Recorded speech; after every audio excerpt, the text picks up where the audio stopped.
근데 저 선생님 같은 경우는 지금 낙찰을 하나 받았단 말이에요. 네. 그거 명도가 지금 다 끝났죠. 네네. 그러면 예상 수익률은 얼마예요? 수익률은 제로죠. 제로죠. 네. 제로인데도 성공을 하신 거죠? 네. 거기에 지금 월세를 우리가 받고 싶어도 못 받죠? 네. 그 못 받죠. 이유에 대해서 설명 좀 해주세요. 철거가 얼마 남지 않았잖아요. 그렇죠. 그래서 받을 수가 없죠. 여기는. 네. 월세는 제로인데 네. 이제 그게 아파트로 되니까 네. 우리는 수익률 저는 최소 내가 실제 투자한 금액의 몇 배는 더 될 것 같아요. 네. 수익률로 보면. 그리고 다 지어지고 나서는 또 그 시세가 또 그렇죠. 네. 최소한 월세 100만 원은 받을 것 같아요. 네. 아파트니까 네. 그래도. 그리고 나름 또 깨끗한 신축이 될 거니까. 그리고 똑같은 회사에서 근처에 가로정비로 많이 지어지더라고요. 그렇죠. 부천이 바로 옆에 같은 회사인데 한 동짜리였어요. 그때 조합장님이 말씀해 주시기로는 매매가가 지금 4억 3천 정도에 나왔다고 정도. 하더라고요. 네. 시세가. 네. 그래서 선생님이 지어지는 빌라 그 아파트도 다 지어지고 나면 한 4억 5천 정도 예상. 네, 해요. 저도 그렇게 예상하고 있어요. 네. 다 지어지면. 저희는 강제 집행을 안 했죠. 네. 그 이유에 대해서 조금 설명해 주실 수 있나요? 강제 집행을 안 한 이유. 아무래도 집에 계신 분이 없어가지고 돌아가신 할머님도 안 계시고 네. 그냥 저희가 알아서 그 부분은 상속을 받았지만 네. 이분은 상속 포기하겠다고 저한테 얘기를 했었어요. 저희한테도 네. 강력하게 말씀해 주시긴 했어요. 네, 그렇죠. 네네. 네. 그러니까 우리는 굳이 강제 집행까지 갈 필요 없고, 그리고 강제 집행을 하다 보면 모든 일이 다 꼬일 거였거든요. 만약에 강제 집행까지 간다고 치면 조합에서도 그렇게 선생님한테 이 조건으로 해주진 않았을 거예요. 빠르게 진행함으로써 이렇게 좀 빠르게 결과가 나오지 않았나 싶네요. 요건 저는 경험이라고 생각은 해요. 어머님이 돌아가신 것도 있고 상속도 또 포기한 것도 있고 그래서 일이 더 오히려 보면 오히려 더 쉽게 되지 않았나 싶기도 해요. 누가 살고 계셨더라면 네, 그렇죠. 더 길어졌지 않나. 명도까지 다 잘 하시고, 그 짐은 그럼 처리를 어떻게 하신 거예요? 저랑 남자친구랑 직접 네. 다 옮겼어요. 이제 돌아가신 할머니 그 짐을 네. 처리를 하셨죠? 네, 직접 다 정리하고 네. 짐이 진짜 어마어마하게 많더라고요. 거기에 이제 직접 두 분이서 하셨는데 비용 같은 부분은 한 얼마 정도 드셨나요? 비용이 제가 직접 못할 수도 있을 거라 생각해서 제가 네. 문의해봤거든요. 최대가 200만 원 선이었군요. 최저가 한 70? 70 정도였는데 저는 직접 하고 그 폐기물 처리 그거랑 부자재 이런 거 쓰레기 봉투 이렇게 해서 10만 원 안팎 많이 들지는 않았어요. 10만 원도 그쵸, 안 왜냐면 들었죠. 다 인건비니까. 그쵸. 네, 그거는. 그리고 옷이 되게 많았었는데 주위에 폐지나 이런 거 주워시는 분들이 네. 모이시더라고요. 그래서 그렇죠. 그것도 처리를 해주셨어요. 옷이 만약에 있었더라면 저희가 처리가 되게 힘들었을 것 같아요. 아니 누가 근데 그거는 처리는 쉬워요. 왜냐면 모르시는 분들은 네. 이거를 경매로 낙찰받고 처리를 안 해보신 분들이거나 네. 아니면 경험이 없으신 분들은 이걸 처음부터 FM대로 신고를 하려고 해요. 신고해서 뭐 스티커를 붙인다든가 아니면 철거 업체를 부른다든가. 네. 근데 저 같은 경우는 일단 한번 다 내려놔요. 그럼 사람들이 모여요. 그렇더라고요, 진짜. 필요한 네. 것만 다 가져가요. 맞아요. 느꼈어요. 그리고 나서 스티커 나머지 것들 안 가져가는 것들 한 이틀 3일 뒤에 스티커 붙여놓으면 그러면 항상 10만 원 안팎으로 다 가능하더라고요. 역시 경험이 제일 중요한 것 같아요. 이번에 느낀 점이 진짜 내려놨더니 붙이려고 혹시나 안 가져가면 맞아요. 붙이려고 내려놨더니 가져가시더라고요. 다 필요한 거는. 플라스틱도 가져가신 분이 있더라고요. 나한테는 쓰레기지만 누군가한테는 필요한 물건일 수 있는 거죠. 근데 공짜로 가져가는 거잖아요. 그쵸. 네, 아무것도 그래서. 안 들고. 직장인으로서 경매하기가 어때요? 처음에는 자영업할 때는 그 네. 경매 공부만 했을 뿐이지 쉽게 도전을 못했어요. 제일 중요한 건 시간적인 문제 때문에 도전하기가 쉽진 않았거든요. 그렇죠. 대리인으로 할 사람도 없을 뿐더러 근데 엔잡을 하면 좀 시간적 여유가 좀 많기 때문에 경매를 좀 도전하기 쉽지 않았나 이런 생각 좀 많이 하긴 했어요. 이번에 경매 낙찰 받고는 더더욱. 그 말은 역으로 보면 직장인들은 경매 투자하기가 어렵다라는 거잖아요. 시간 빼기가. 그쵸. 그것도 마음 먹어야 네. 이제 할 수 있는 거. 직장인들 거의 평일에 다 일을 하시느라고. 그렇죠. 네. 안 그러면 앞에 조퇴를 하든가. 그쵸. 해야 되는데. 월차 쓰지 않는 이상. 네, 그게 좀 눈치가 많이 보일 때가 많죠. 네, 그럴 것 같아요. 직장인들은. 네. 쉽진 않을 것 같긴 한데 근데 마음먹기 따라 좀 틀리지 않나 싶어요. 근데 경매를 선생님 같은 경우는 배우고 지금 6개월 정도 됐는데 네. 경매를 배우시면서 어려웠던 점이 있나요? 리스트를 보면서 사이트를 보면서 네. 제 기준에서는 솔직히 말해서 괜찮은 물건이긴 한데 그 기준을 잡는 게 제일 힘든 것 같아요. 누가 잡아주지 않는 이상 이거는 솔직히 저번에도 말씀드렸지만 경매 같은 경우는 자기가 결정하고 모든 결정은 자기가 내려야 되잖아요. 그 부분이 제일 힘든 것 같고 약간 자기와의 싸움이라고 해야 되나? 그런 생각이 좀 드는 것 같아요. 그렇죠. 어느 정도의 선생님 같은 경우도 지금 선생님의 기준이 있으니까 제가 좋다 안 좋다는 말을 할 수가 있는데 네. 기준이 없으신 분한테 좋다 안 좋다는 저는 무의미한 것 같아요.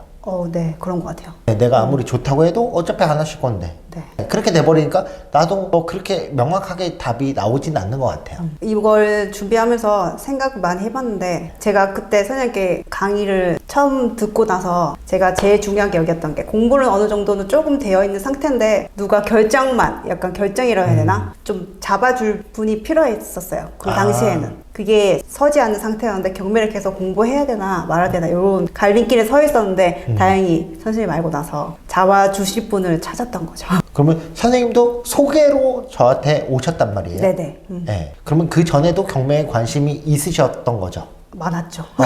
어렵긴 했지만 되게 많았죠. 뭔가 경매로 아무 도움 없이 좀 약간 일어서고 싶은 생각이 좀 많았어요. 그냥 보통 매매나 이렇게 그냥 사기에는 너무 부담스러웠고 금전적으로나 너무 부담스러운데 경매로 어느 정도 이익도 보면서 좀 저렴하게 사고 싶었던 생각이 많이 좀 강했던 것 같아요. 그리고 이제 선생님 여건에서는 이제 아파트로 처음부터 진입하기엔 좀 어려웠던 것 같아요. 네.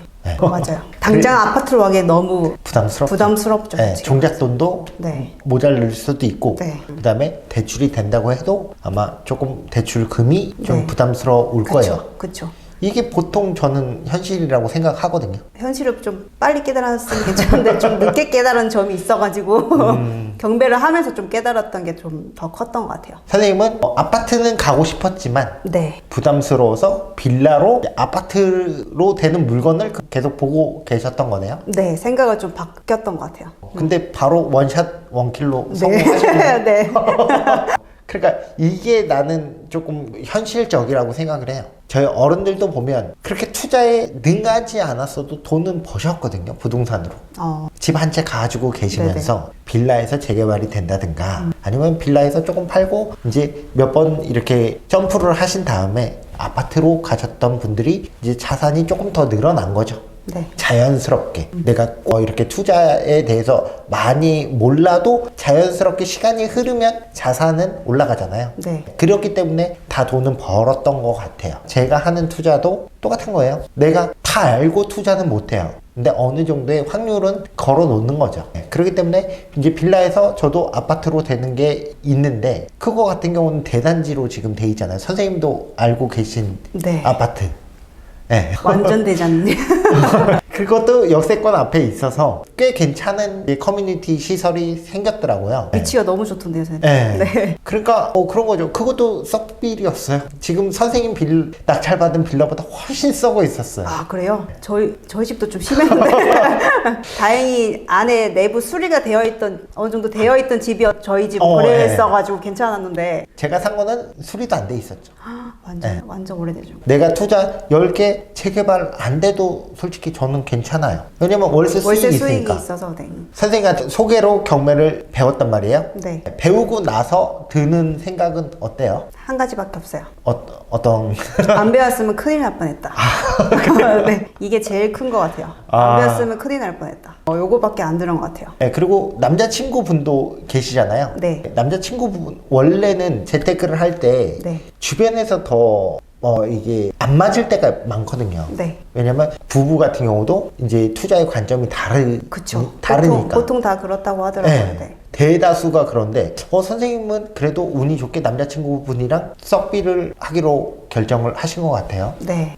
처음에는 솔직히 좋은 빌라밖에 안 보일 수밖에 없잖아요. 그렇죠. 저도 그랬었고 좋은 빌라에 낙찰받아서 뭐 월세를 받든지 이렇게 하고 싶었는데 근데 뭔가 재건축이라는 물건 자체가 낡은 빌라부터 시작되는 거잖아요. 그렇죠. 그래서 더 눈이 뜨였고 저는 제일 처음에 원래 낡은 빌라 잘 눈이 잘 안 갔어요. 그렇죠. 저기 어떻게 사냐, 어떻게 저걸 물건을 받냐 이렇게 네. 생각했었는데 서로 얘기도 좀 어느 정도 나눠보고 저게 좀 어느 정도 재건축이나 될 것 같다고 설득도 하고 그래서 됐던 거인 것 같아요. 그리고 저희 남자친구랑 저랑 투자도 방향이 다른 방향이긴 하네. 저는 부동산. 또 남자친구 다른 투자처 요게 있어서 더 잘 될 수밖에 없었나 싶기도 해요. 같은 방향으로 갔으면 오히려 부딪힐 수도 있었을 것 같아요. 저희는 그쵸? 네, 안 맞아서. 네, 이제 누구는 뭐 상가를 원할 수도 있고 그럴 수도 있을 것 아파트를 같아요. 원할 네네. 수도 있고 오히려 같은 방향이 아니었던 게 더 신의 한 수이지 않았나.